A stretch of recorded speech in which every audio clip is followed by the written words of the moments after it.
नमस्ते, प्रणाम। हम खेसारी लाल यादव और कल आप अन्नपूर्णा फिल्म पे एक बहुत प्यारा सा वीडियो देखना चाहेंगे।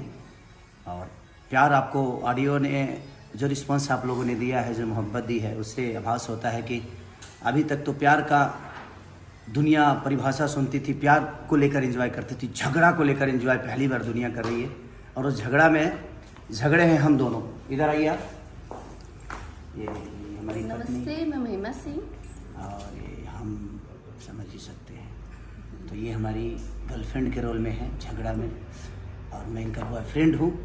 तो कल झगड़ा जो मेरे और इनके बीच में हुआ है, वो कल आप लोग अन्नपूर्णा फिल्म पे जाइए सुबह 6:15 में। 6:15 में आप प्यार और आशीर्वाद दीजिए। जग जाइए। हेलो, टाइम से आज सो जाने का आज सो जाने का, कल 6 बजे जगना है। बस ऐसे ही प्यार दीजिए। अखिलेश कश्यप जी का लिखा हुआ गाना है, आर्या शर्मा जी ने म्यूज़िक दिया है, और महिमा जी ने, और हमारे वीडियो डायरेक्टर आर्यन जी हैं, और सारी पूरी इनकी टीम है। तो आप प्यार और आशीर्वाद ऐसे ही देते रहिए। झगड़ा में महिमा ही है ना, खूब झगड़ा किए हम लोग, बहुत सारे लोग भी किए हैं उसमें, तो आप सबको देखने को मिलेगा। कल वो रिलीज हो रहा है, यानी 29 तारीख को सुबह 6:30 पे अन्नपूर्णा फिल्म पे। आप लोग प्यार और आशीर्वाद दीजिए। टीजर रेडी नहीं हो पाया, लेकिन कल ही शूट किया, तो इसलिए डायरेक्ट वीडियो देखिए। Thank you, bye.